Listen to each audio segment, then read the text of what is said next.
يلا يا جماعة، النهاردة بقى نعمل الفطير الشرقي بطريقة حلوة وبحشوات كده جميلة. كل اللي عنده حاجات كده في التلاجة يقوم كده ويعمله ويحط أي حشوات عنده، هيبقى في منتهى الجمال. جميل جدا وسهل. يلا نشوف الطريقة مع بعض. ازيكم يا جماعة، عاملين ايه؟ يلا بقى النهارده نعمل الفطير الشرقي. الفطير الشرقي اللي فيه حشوات جميلة، تقدروا تحطوا الحشوات اللي انتوا عايزينها. تلموا كل اللي في التلاجة كده عندكم وتحطوه في الفطير الشرقي الجميل بتاعنا. ينفع غدا، ينفع عشاء، اللي يعجبكم. انا عامله قبل كده في القناه الفطير المشلتت، لكن ده النهارده ان شاء الله هيكون الفطير الشرقي السهل جدا. ان شاء الله هتعرفوا تعملوه وهتعملوه بطريقه ناجحه جدا بعد الطريقه دي. عندي هنا حوالي نص كيلو دقيق او اكتر شوية. تمام. هحط هنا حوالي نص معلقة ملح.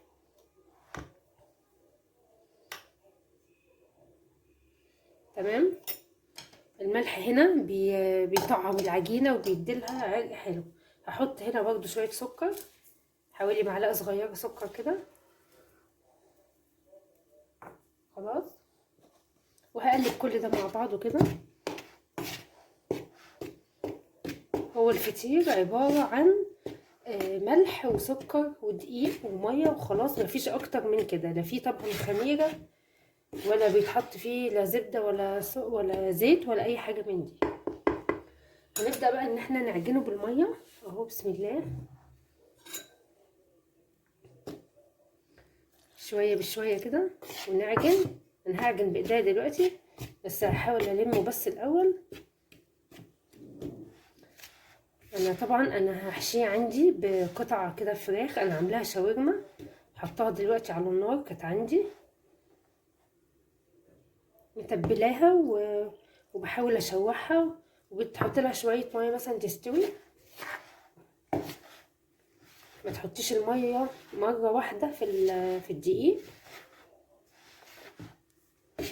اهو. لايك للفيديو يا جماعه، ويا ريت تشيروا الفيديو، وسبسكرايب للي اول مره يشوفوا القناه بتاعتي. انا غيرت الاسم بتاعها للي مش عارف. هي كانت اسمها ياسمين اسامه للطبخ والمعجنات، انا خليتها اكلات وتكات ياسمين اسامه. اللي هيبحث بالاسم ده ان شاء الله القناه هتطلع له، القناه هتظهر قدامه بكل سهوله. هحط هنا بقيه الميه بتاعتي وهعجن. هعجن كويس جدا. ولازم الدقيق بتاع الفطير سواء المشلتت او الشرقي لازم يكون دقيق له عرق. يعني تجيبوا دقيق يا اما جميع الاغراض يا اما دقيق بيتزا او مخبوزات. هحاول اعجن كده وانعم العجينه، وبتتعجن كتير مده حلوه عشان تنعم معانا وتبقى عجينه حلوه. هعجنها واخلصها، خليكم معايا اهو يا جماعه. انا خلاص عجنتها، خليتها حلوه جدا وناعمه ما شاء الله. هسيبها بقى ترتاح. هترتاح مثلا حوالي ربع ساعة نص ساعة، ونبدأ نشتغل فيها ونفردها ونشوف هنعمل ايه مع بعض. خليكم معايا اهو يا جماعة. دلوقتي خلاص العجينة ارتاحت، وحطيت هنا زيت كده. هحط برضو الزبدة كده معاها. هبدأ ان انا بقى افردها، بس انا الاول عايزة اقسمها الاول نصين. شايفين العجينة ما شاء الله بتمط وعاملة ازاي. هسيب دي على جنب كده، هنعمل دي كفاية عشان انا هعمل اتنين اهو. بسم الله.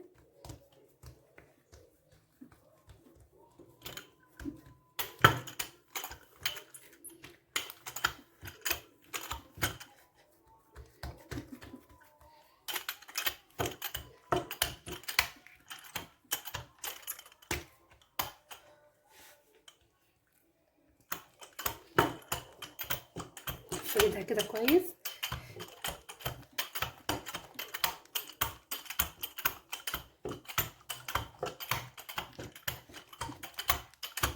افردها على قد ما اقدر كده.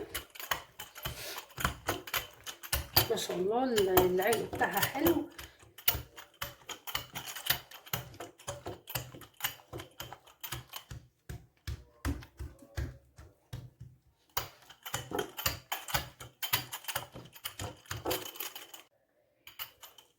اهو انا فردتها اهو دلوقتي.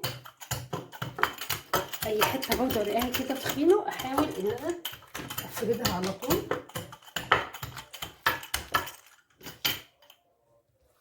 اهو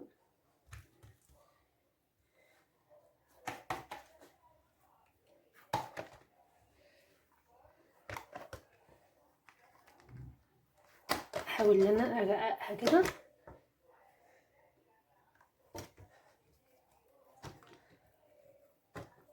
اهو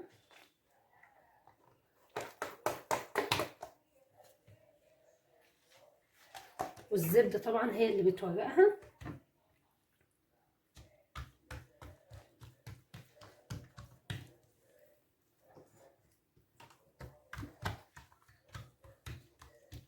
احاول انا مخليه الحته دي نوعا ما يعني ايه تخينه شويه، عشان دي اللي هيبقى فيها الحشوه بتاعتي. اهو تمام. هحط بقى الحشوه في النص هنا وهقول لكم هنعمل ايه. هبدا ان انا بقى ادهن كده الفطير بتاعي. انا خلاص كده فردته كويس اهو. بسم الله. الزبده عندي تكون لينه، واحسن حاجه زبده هي اللي بتبقى حلوه في الفطير اهو.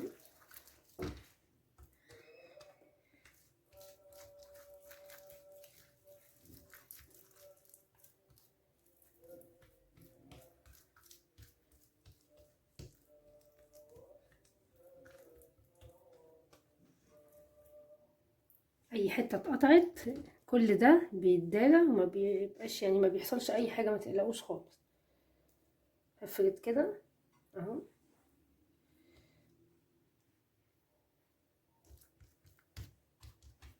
والحته التانية برضو كده هجيبها على دي. تمام.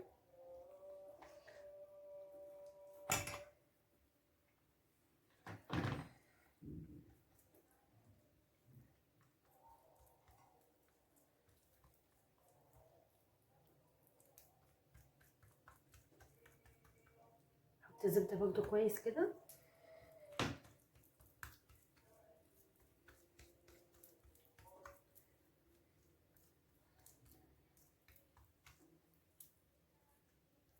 تمام. هبدا ان انا احط الحشوه بتاعتي في النص هنا. انا عامله هنا ميكس حاجات فراخ على حاجات كانت عندي اهو. تلمي يعني بمعنى اصح الحاجات اللي هي عندك كلها وتحطيها اهو. يا جماعه انا حطيت كمان مع الفراخ بتاعتي ومع الخلطه الحلوه اللي انا عاملاها دي، حطيت زيتون، وهحط كمان ميكس جبن. ميكس الجبن طبعا بيبقى جميل قوي مع الفطير الشرقي ده اهو. جبنه رومي اي حاجه عندك حطيها، تلمي كل اللي عندك في التلاجة. بيبقى بصراحه جميل جدا وبيعجب الاولاد قوي قوي.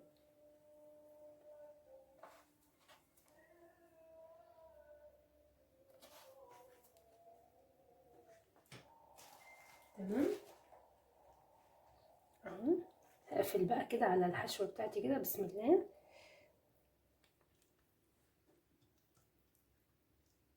اهو.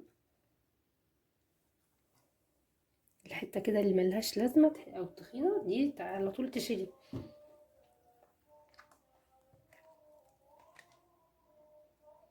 احط هنا زبده برضو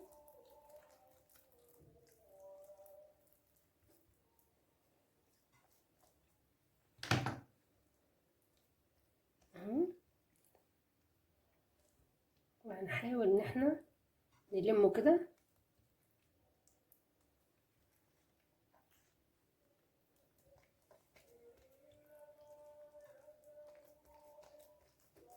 اهو.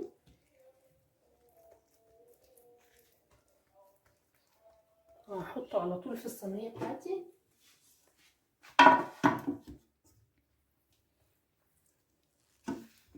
اهو.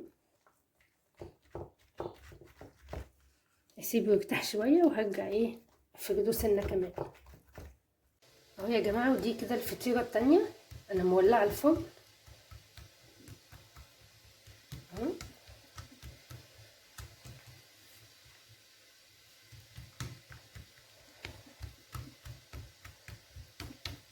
وبرضه هعملها زي التانية كده وهرققها. دي برضه انا حطيت عليها الزبده بعد ما خلاص ورقتها. برضه هقفل كده كويس اهو الطبقه دي كده.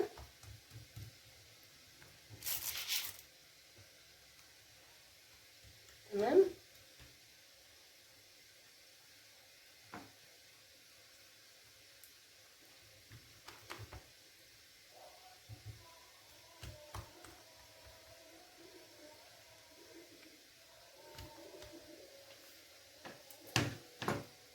احط برضه طبق الزبده هنا كده.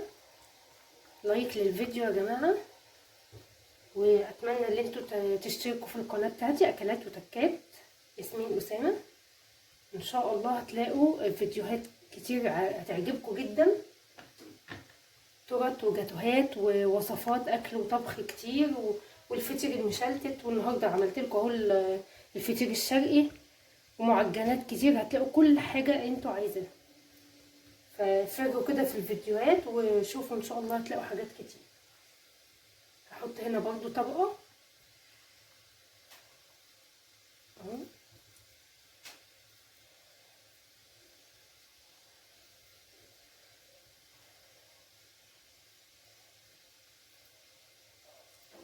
كده اي حشوه تعجبكم. ممكن تعملوا حشوه سجق اللي هي مشهوره جدا في الفطير الشرقي. اي حشوه تعجبكم حطوها.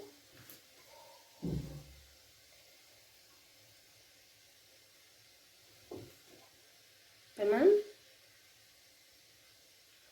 هنحط برضو الجبنه الموتزاريلا بتاعتنا اهو.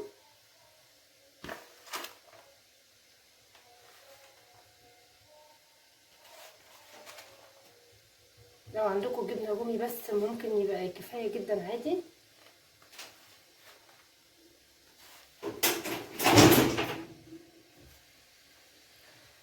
هبدا ان انا بقى احط الطبقه بتاعتي دي كده كويس اهو. ودي برضو الطبقه دي برضو عليها كده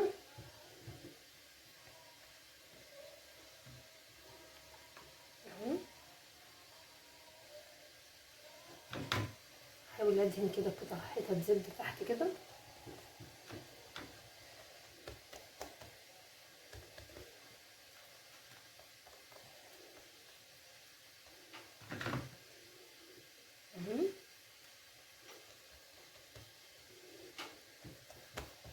وبرضه هحطها في الصينيه برضه زي التانية. تقدروا تلموها كده زي ما انا عملت في الاولانيه. ممكن تحطوها زي ما هي كده. تمام. ومولعين الفرن على درجه حراره عاليه. الفطير يا جماعه عشان ينجح عايز درجه حراره تكون عاليه عشان ما ينشفش منكم. تمام. وتبقوا عينكم طبعا عليه اهو يا جماعه. ودي الفطيره التانية انا خلاص اهو حطيتها في الصينيه وفردتها. والتانية خلاص في الفرن، هي الاولانيه اللي انا كنت عاملاها. ان شاء الله يطلع في منتهى الجمال وتشوفوا هيطلع جميل قد ايه. وتجربوا الطريقه دي وتعجبكم اهو يا جماعه. الفطيره طلعت من الفرن اهو. هعمل بقى حركه حلوه عشان يبقى طري كده. هرش كده على وشه ميه، او لو عندكم بخاخ ميه،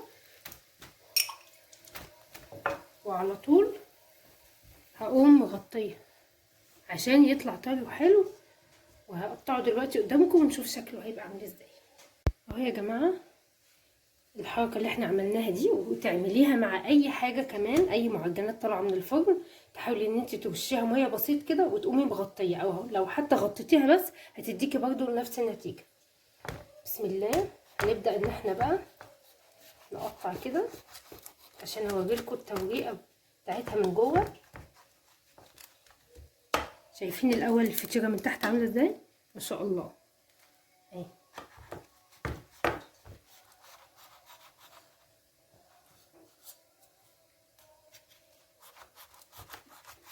دي حتى لسه سخنه اهي.